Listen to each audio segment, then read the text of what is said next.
From the HBA podcast studio in New York City, welcome to The Medium Rules.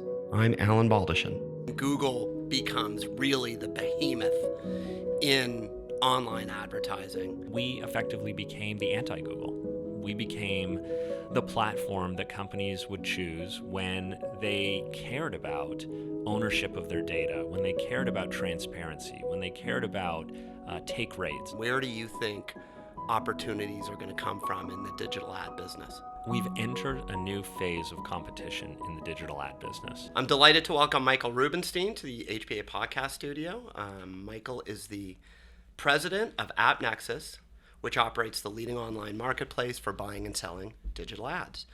In August of last year, AppNexus was acquired by AT&T in a transaction reported at $1.6 billion. I won't put you to the test as to how accurate that was. I do M&A, so I know that's a little bit of a jump ball. Michael has graciously agreed to come on and give us his take on some recent history and the current state of the digital ad business, as well as the disruptive technologies we should be looking for over the next 5 to 10 years. We'll also talk a little bit about the AppNexus acquisition. Michael, welcome. Thank you. Thank you. It's a pleasure to be here. So let's start a little bit from the start.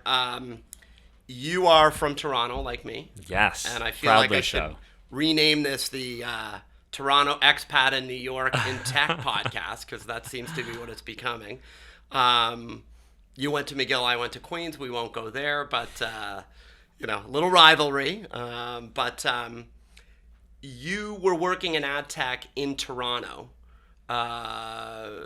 Is that right? You were what? How did you sort of get from Toronto to New York into the digital ad business? Sure. So actually, when I was at McGill in my second year, I, along with a partner, started a business, started an entrepreneurial venture. And it was a campus marketing and advertising business where we were helping corporate sponsors come on to college and university campuses.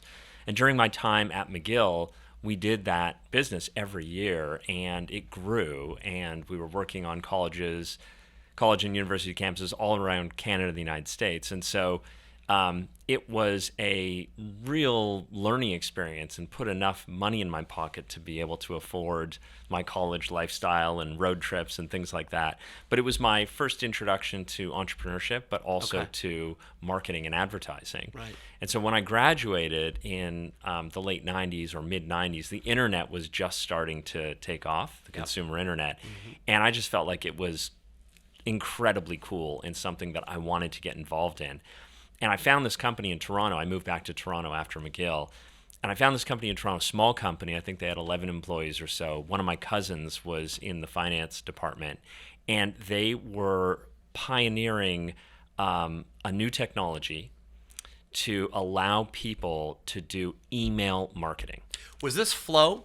It was Flow, but it was even before it was Flow. It was called Media Synergy, which is like the most generic named company ever.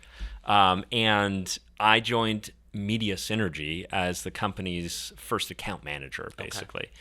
And it was pretty wild. We rebranded the company to Flow Network, and email was just becoming a thing. I mean, people were just starting to get email addresses, and corporations were figuring out that they could communicate very effectively with consumers over email.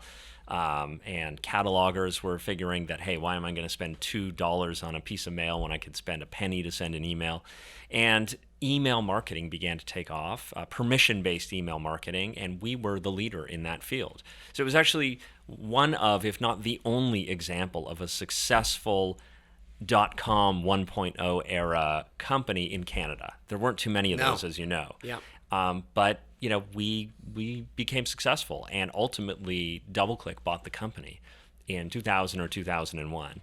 And DoubleClick, I got to know the folks who were running DoubleClick at the time, like an amazing group of entrepreneurs and executives, folks like Court Cunningham, David Rosenblatt, Kevin Ryan, and many more who are still, a lot of them, executives here of prominence in the tech space in New York City.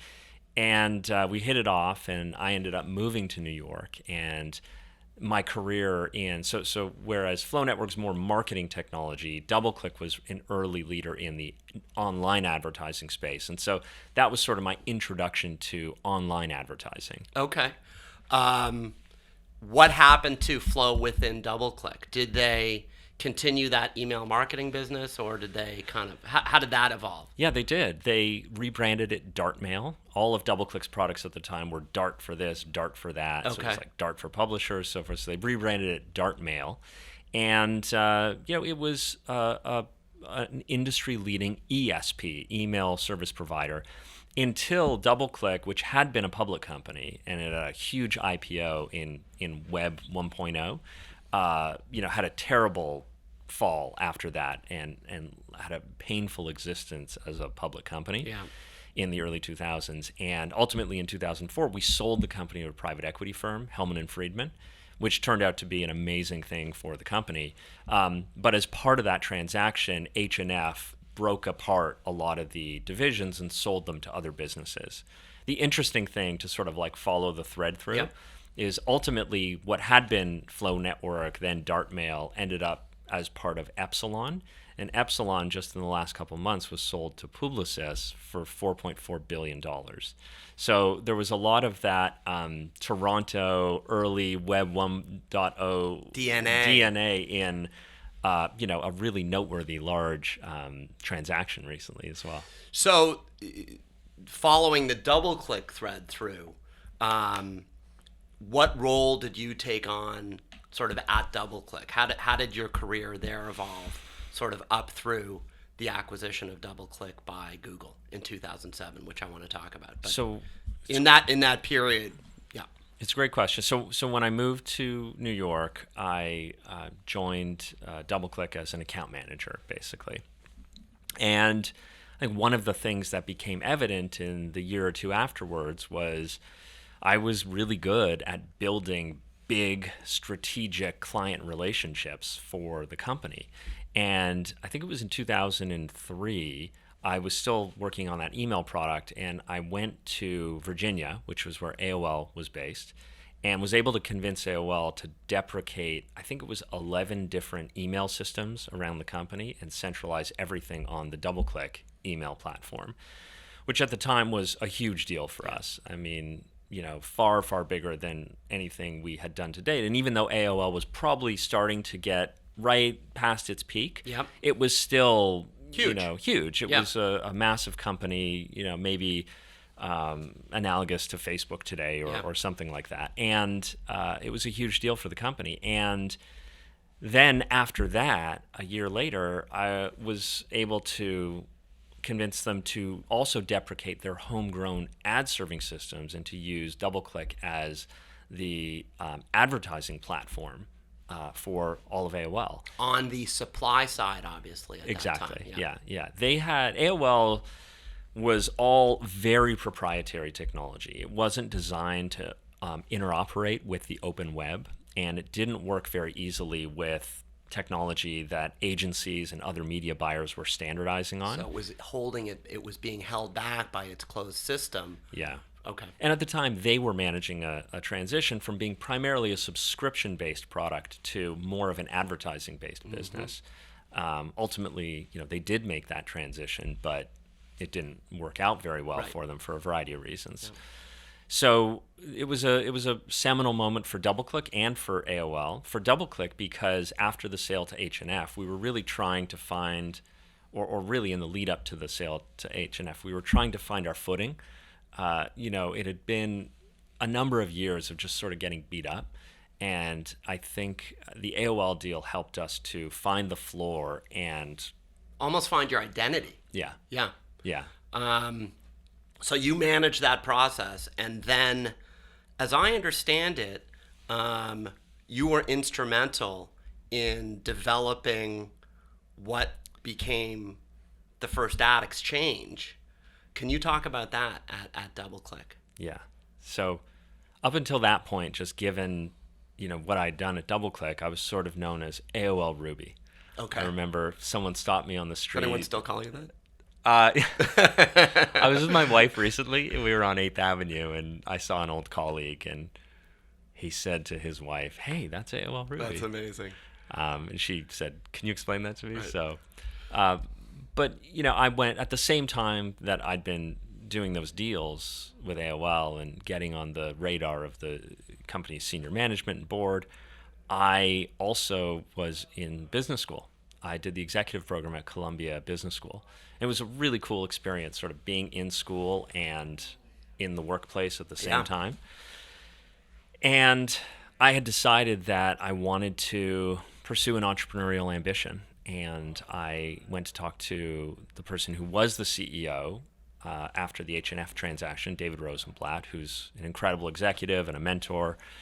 And I said, I've decided I want to go start something or do something new. And he said, I'll tell you what, I'll make you a deal. Why don't you build something new inside DoubleClick? And that way there's a win-win. Okay. If the business works, you'll have the experience of building a startup, but also it'll pay off for the company. And so he offered me the opportunity to be an intrapreneur inside DoubleClick, which, fast forwarding a little bit, now seeing the kinds of things I'm doing inside an AT&T is highly relevant and a really cool experience. Yeah. And so a core team and I formed around this idea. At the time, it was just called Project Wolf. We had this idea that if we were going to defend ourselves against Google, which was the big insurgent in the field of online advertising, we needed something to be able to offer to customers, because previously we'd been a SaaS company. And so when we went to a publisher, for example, a web publisher, we were asking them to pay us. We were saying, hey, license our software and write us a check at the end of the month. Google really turned that on its head with AdSense and a free ad server that competed with DoubleClick that they were taking out to market. They were saying to publishers, hey, use our software and we'll pay you at the end of the month for monetizing your inventory, which is a much better sell and a much easier sell for web publishers, as an example. So we were terrified of that. And so the idea was, well, could we leverage our installed base at DoubleClick? Your installed base of publishers. Publishers and agencies, advertisers. On both sides. Because we had the leading ad-serving platform for both buyers and sellers. Right. And so the idea was, well, can we leverage this installed base that we have to create a marketplace in the middle that can compete against Google, so that we can offer more than just software. We can also offer buyers, audiences, and we could offer publishers monetization as well and compete. It was the only way we could really see to effectively compete against, the immense threat that Google represented to our business. And so, well, just to close that out, so yeah, sure, sir. We had this codename project, Project Wolf, and the concept was effectively that. The reason it was called Wolf was Wolf is flow backwards. And wow. That's incredible. Yeah. And the basic idea was that we were going to take the inventory that existed in our platform at enormous scale and flow it backwards into a marketplace and leverage the competitive advantage that DoubleClick had established in the ad serving space to create a marketplace. So was that inventory that you were flowing back, so to speak, was that sort of remnant inventory, if you will? Yeah. Okay. In the earliest days of what is now known as programmatic, disruption came from the low end. And I think, if you read a lot of literature, that's often how these markets develop. And so, it was the remnant inventory that publishers couldn't sell otherwise. It was the performance budgets that advertisers were prepared to kind of let run on an ongoing basis. That's what we created the initial marketplace around. And then, of course, we went up and up and up the value chain until today, when this,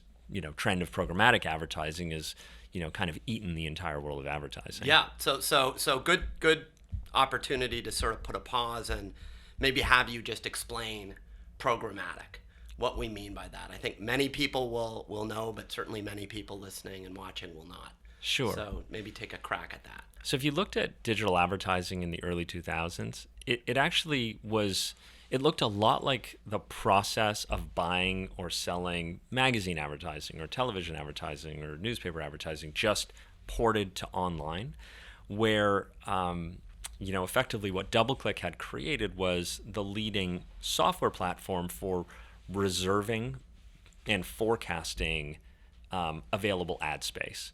And that was very similar to how other media worked. And that allowed the industry to get to a certain level. I think what started to awaken us and others to the greater potential was when Google introduced AdSense and AdWords.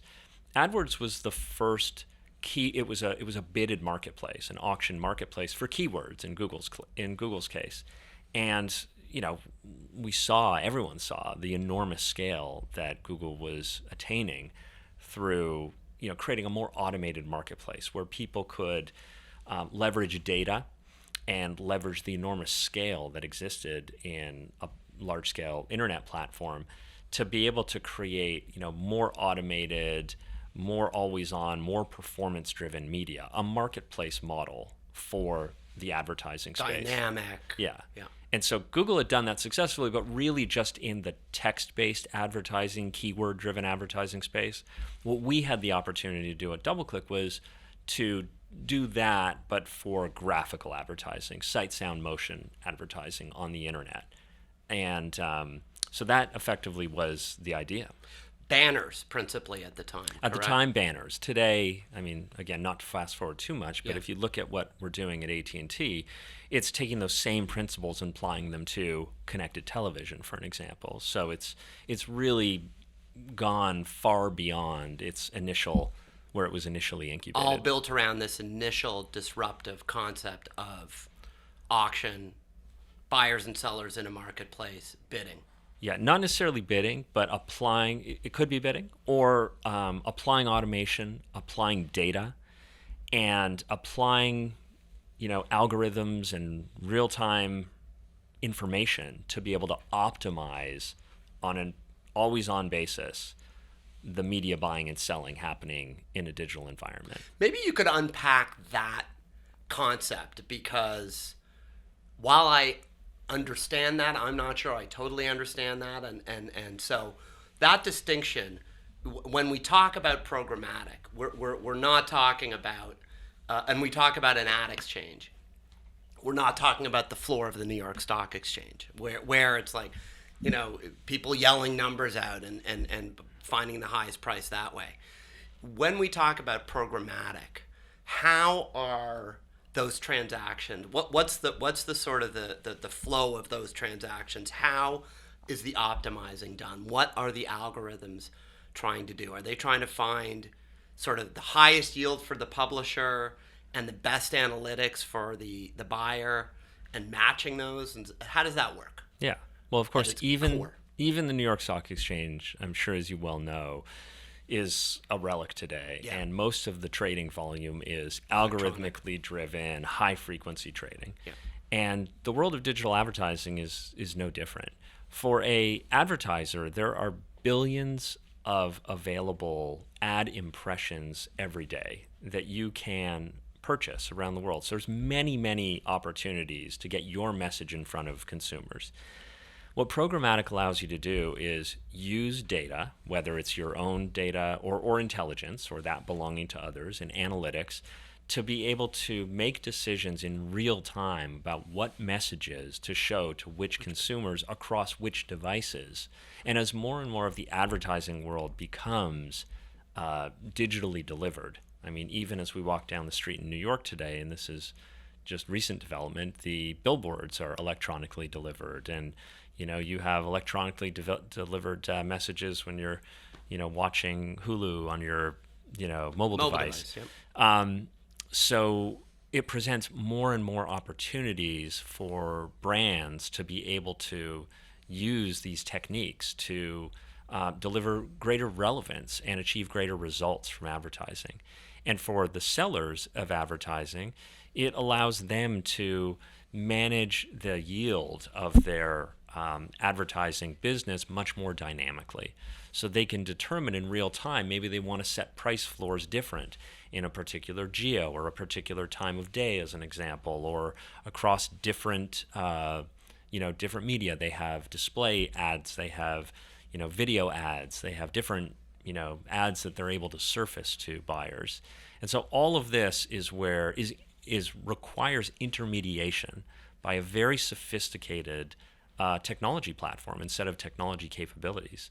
It's high scale, it's high frequency, it's happening 24/7 with no downtime around the world, and ultimately it's not small business anymore. I mean, if you look at the last 10 years and the rise of companies like Google and Facebook and now even Amazon in advertising, I mean, these are, huge, in some cases almost trillion-dollar companies being built off the back of similar techniques.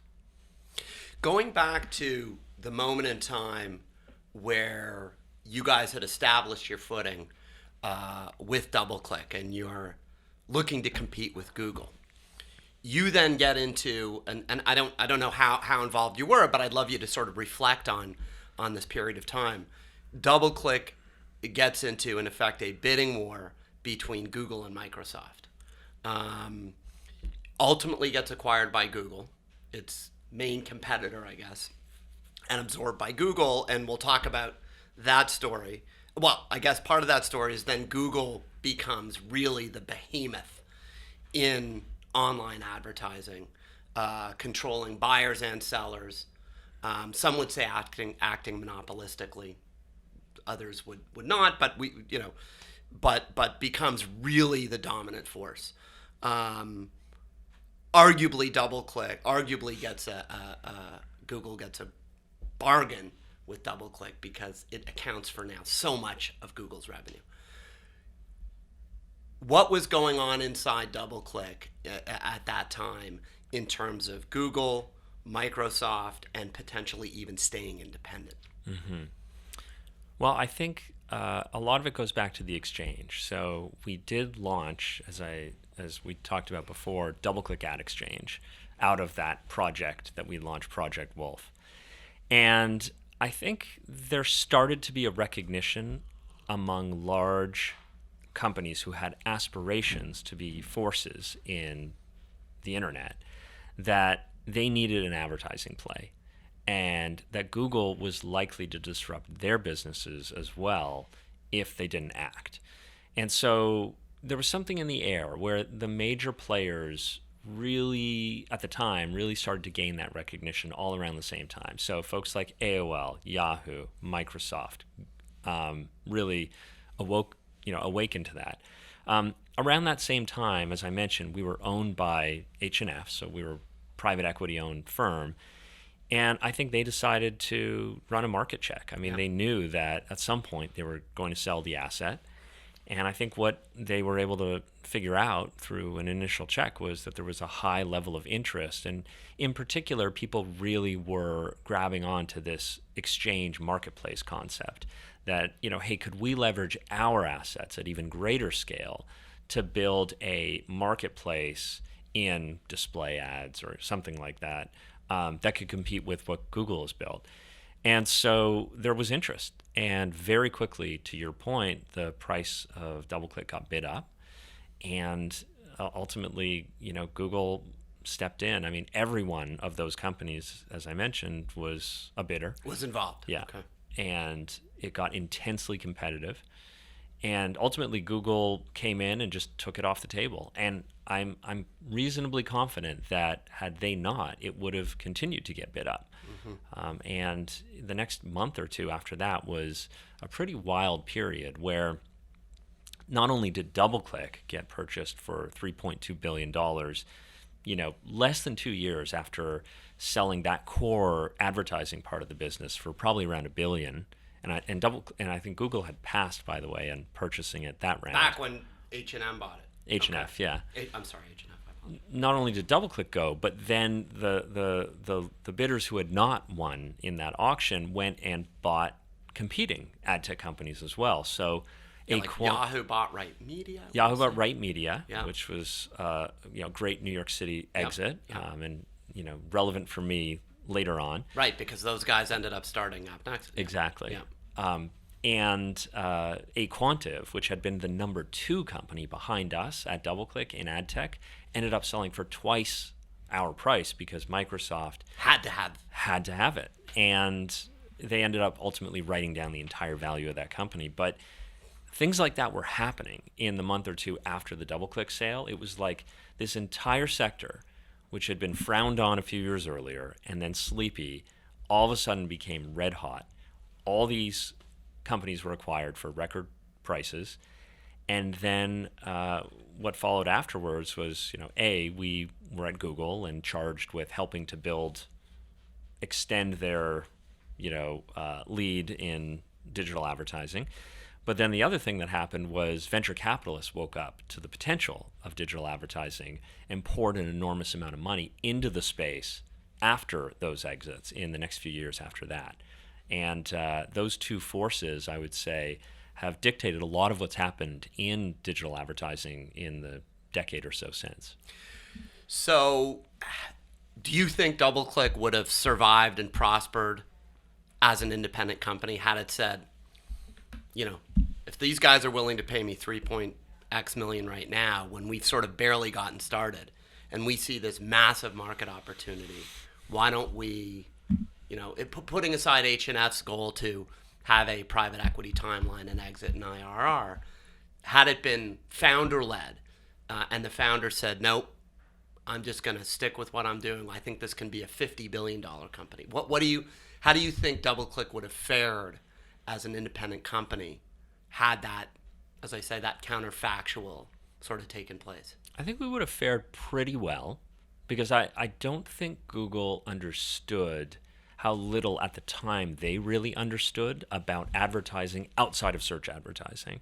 They kind of viewed the entire world through the prism of search advertising. And search advertising is a very specific thing that's really different than banners or television advertising. And at the time, I don't think without us, they would have been super successful at expanding beyond that.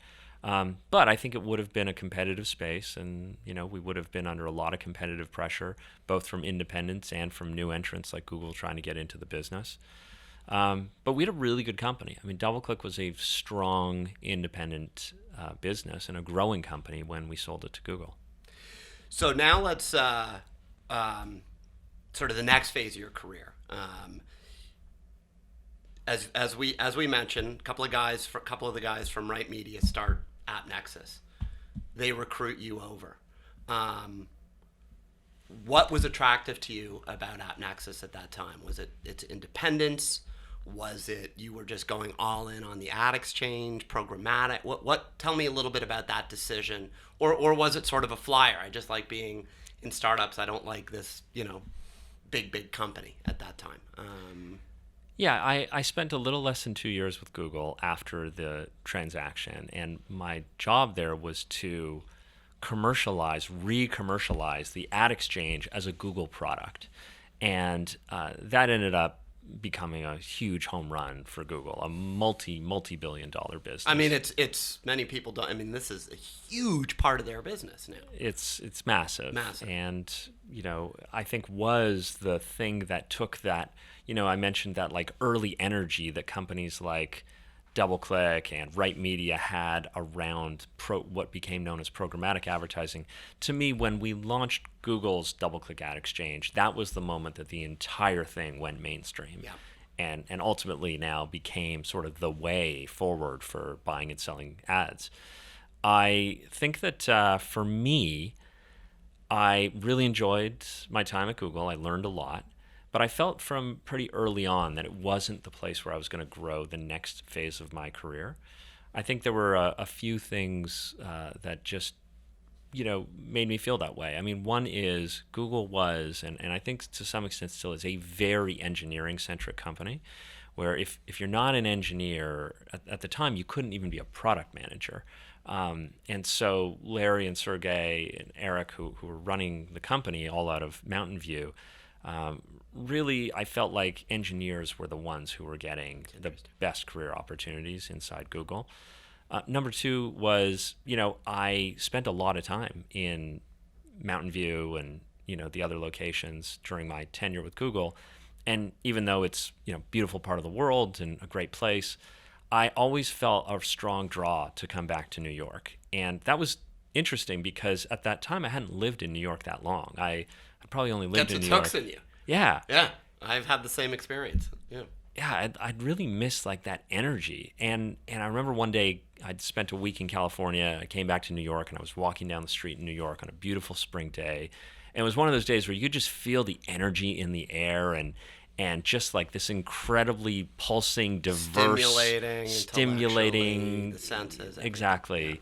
Yeah. And just that incredible cultural experience of being in New York. And I just knew right then that I really wanted to be in New York. And so as I started thinking about it, I was like, well, I don't want to throw away this incredible experience I've had pioneering this new marketplace. And I think that, programmatic advertising is going to be it still wasn't even called programmatic yet. It was, exchange traded advertising or something would be the future.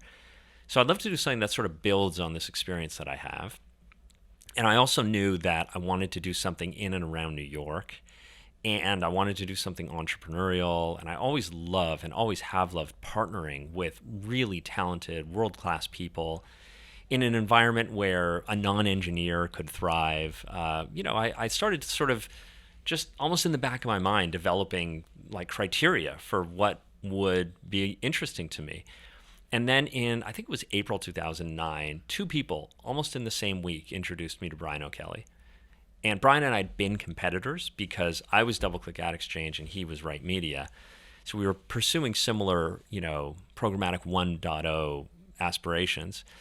And, I had gone to Google. Obviously, he hadn't gone to Yahoo. He had left to start AppNexus. And two people who I knew and trusted said to me in the same week or two, hey, if you don't know Brian O'Kelly, you should really meet. You've had very complimentary experiences. I think you'd like one another. And Brian and I were put in contact. He skateboarded over to Google. And he's still that guy. I don't know him personally, but he still has that kind of overgrown kid vibe, doesn't he? I mean, he doesn't skateboard anymore. Okay. But yeah, Brian is this incredibly brilliant, energetic, big-hearted, and, entrepreneurial person. Yeah. One of a kind. Yeah. Legend in ad tech. Yeah, he's certainly, I think, one of the most influential people in building the New York City technology scene as well. He's a really fantastic entrepreneur and executive. And he came over, we sat down, spent an hour together at Google, and hit it off immediately.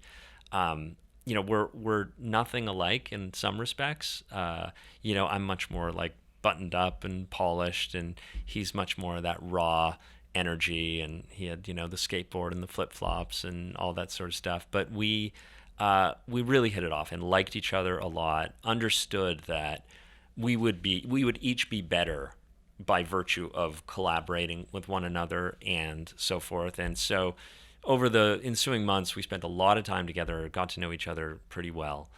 And I made the decision to leave the cozy confines of Google and make the jump to a New York City startup. And AppNexus at that time was, real scrappy startup. There were fewer than 20, maybe 20 employees, something in that nature. Where was it located physically in the city? 594 Broadway. So Broadway and Prince, or between Prince and Spring, I think.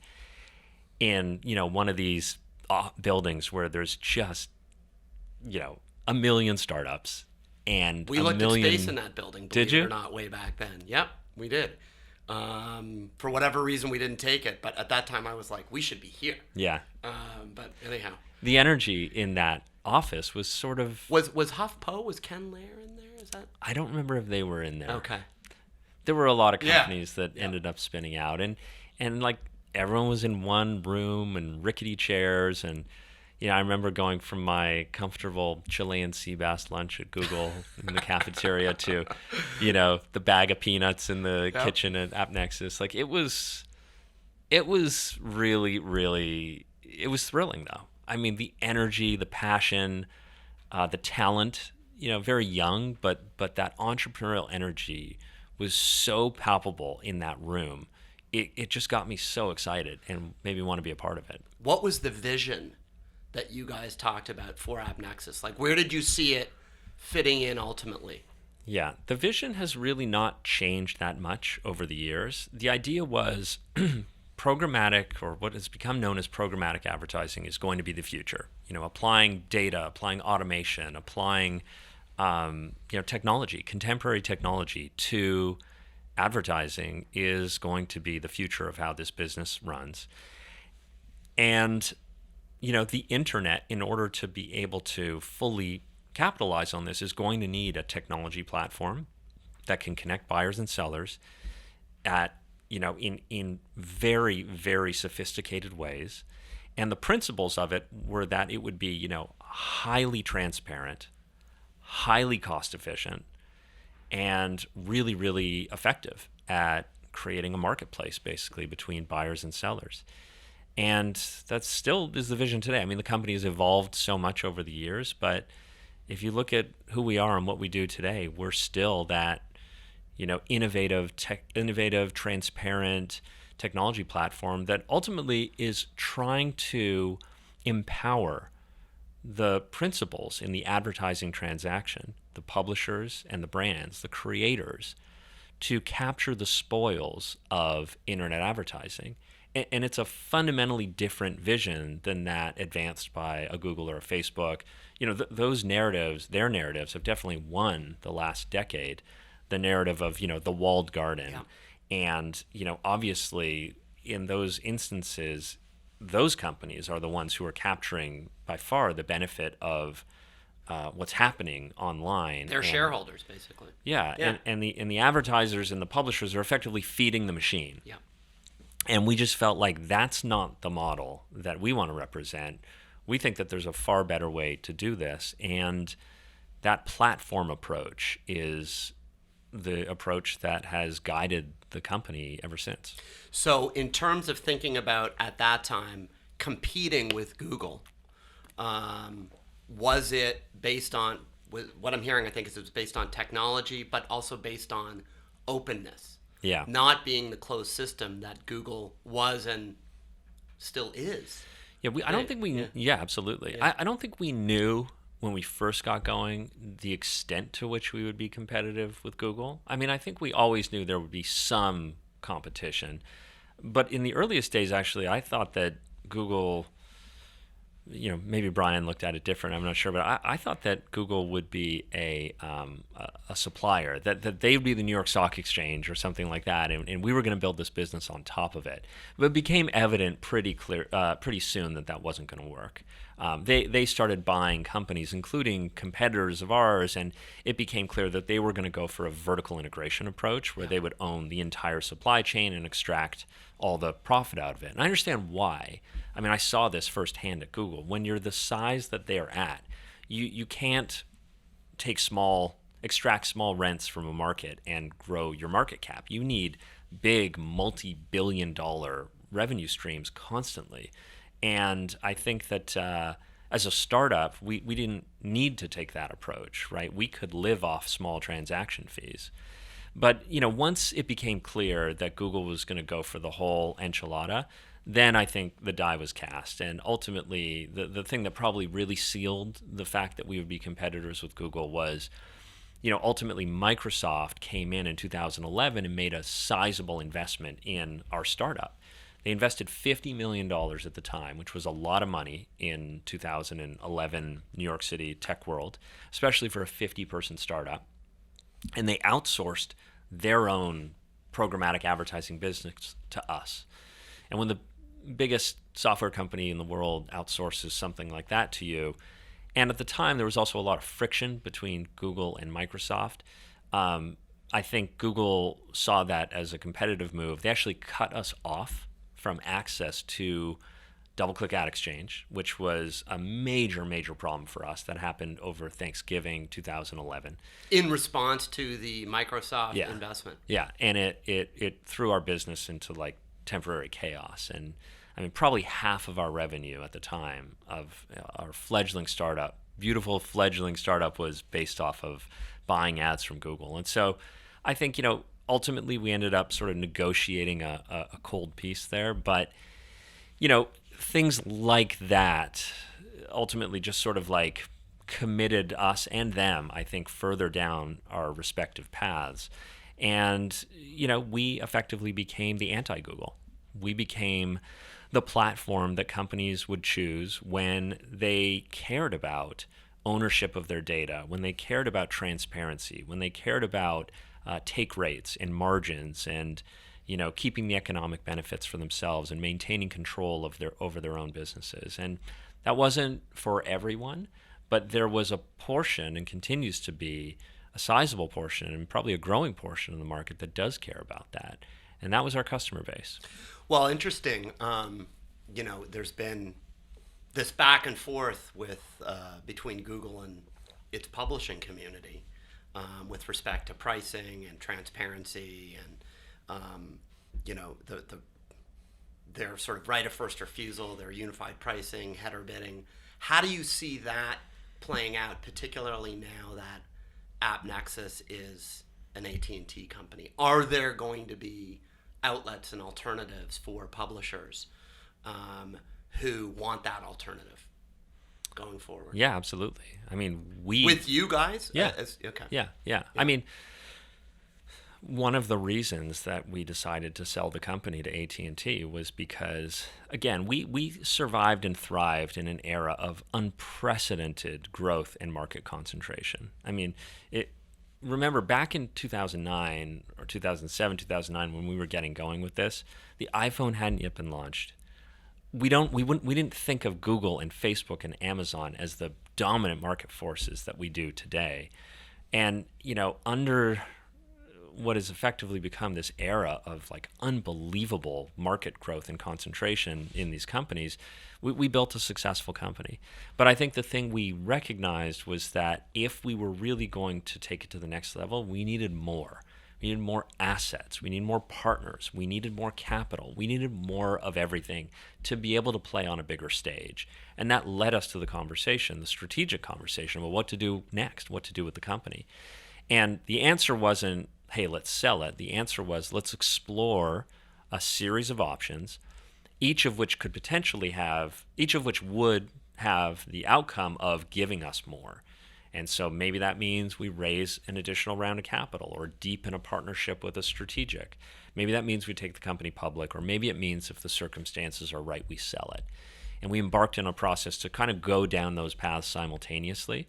And in the end, we made our decision and we sold to AT&T. That's so interesting, because I was going to ask you exactly that about what was involved in that process. Presumably, you were working very closely with your board at the time. Was Microsoft involved in that? Yes, Microsoft was on the board dating back from 2011. Okay, and they were supportive, obviously. Yeah, Microsoft was fantastic the entire way, I have to say. I mean, great customer, great partner, and great board member. And they were always supporting us, and were looking at whatever was in our best interests. Let's switch gears a little bit here, because I do want to ask you, sort of stepping away from AppNexus and AT&T, just your take on the industry and sort of, do you think that what do you think are the green fields to come? Are there any left, and sort of, what do you think are some opportunities? You're now a startup guy. You're now thinking about your next company in this hypothetical. What are you sort of focused on? Where do you think opportunities are going to come from in the digital ad business? Mm-hmm. Well, I think we've entered a new phase of competition in the digital ad business, where the competitors aren't, think back to the early 2000s and scrappy entrepreneurial companies like DoubleClick and Right Media and aQuantive slugging it out. That's not the market we're in today. The market we're in today is Google, AT&T, Amazon, Facebook, and companies of that size and scale. So what was sort of a street fight that in a lot of respects was happening on the streets of New York has become major business here, as a lot of the techniques that were sort of developed in digital advertising are now taking over the entire world of advertising. So if you look at the percentage of overall advertising that's digital and the percentage of overall digital that's programmatic, there's still a lot of room to grow. And I think that, look at what's happening in television. I mean, television and television advertising in the years ahead. Television is still the biggest advertising medium, and it's only beginning to be disrupted. I think over the next 10 years, that's going to be the fight, and that's a fight that we are really pleased to be teamed up with AT&T to win. Yep. But everyone is focused on that, right? I mean, that is a big, big prize, and Google and others are obviously targeting it as well. And so I think the next phase of this marketplace is, the world's largest companies and most powerful companies competing against one another to attain big portions of the advertising business worldwide. And it's across all medium. I don't think it's just confined to, the web browser on your computer or on your mobile phone. It's in app. It's on your connected television. It's on the outdoor billboards. It's on the radio or the streaming music that you're listening to when you're driving your car. All that is addressable from a market size perspective. So the overall pie is going to continue to grow significantly. And arguably, if advertising becomes more relevant to consumers and more effective, then there could be room for higher CPMs and more growth in the system overall as well. So I think there's a lot of room for innovation. I think for entrepreneurial companies, the likelihood of building an ad tech company that competes and wins against those companies is probably pretty low at this stage. But look, go back to the DoubleClick example of when we sold to Google. I mean, when you have a situation where you have multiple powerful potential buyers who are each seeking to, achieve success in a market, that's a good place to be if you've developed something cool and innovative and unique. So I do think there are a lot of opportunities for startups in this space, and probably will be a lot of M&A opportunities in the years ahead. I thought you said something really interesting, which was you said many interesting things. One of which, as you just mentioned, was AppNexus teaming up with AT&T with respect to this world of television advertising.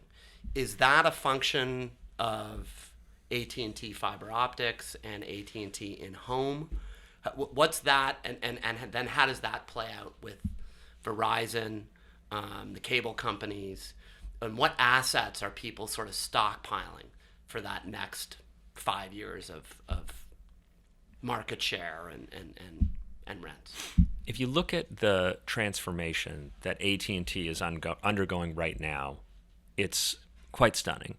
And it's being led by the company's chairman and CEO, Randall Stephenson, who is a phenomenal executive and someone with a very bold vision.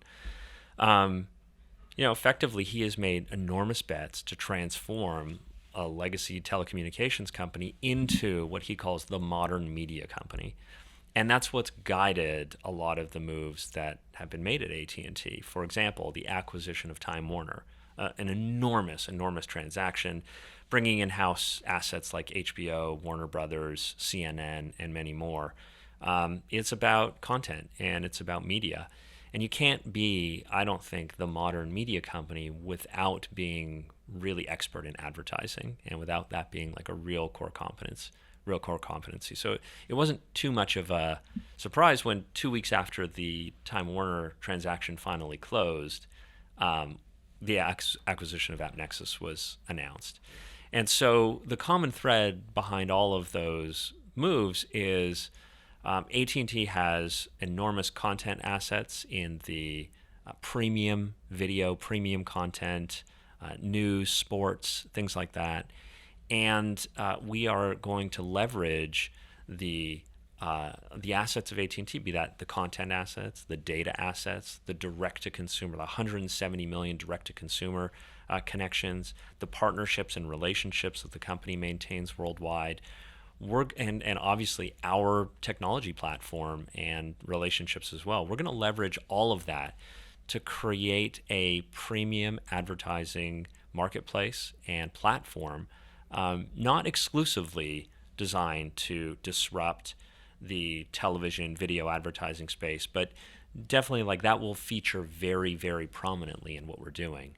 It will anchor, I think, in a lot of ways, the marketplace. And there's a huge opportunity there too, because if you look at Google's position today, I mean, they have a dominant position in digital video, but it's YouTube. And so you wouldn't call that premium advertising opportunities.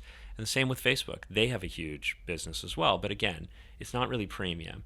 And so I think the combination of real world-class premium content, the data, the relationships, and the advertising those are the ingredients we're cooking up here. And the technology and the team. Yeah. That's fascinating. I think that's a great place to end, Michael. Cool. I must say, I thought we were going to talk about ad tech. You've really given a masterclass in what's going on in media. Thank you. And I'm really grateful. Yeah, so of course. Thanks for coming in, and maybe we'll shoot for a return visit at some point in the next year or two. Thanks for having me. It was fun. Thanks, Michael. Okay. That's a wrap on this episode of The Medium Rules with Alan Baldachin. For more information, go to our website at www.hballp.com. And you can also follow us on Instagram, Twitter, and Facebook. And don't forget to rate us on Apple Podcasts.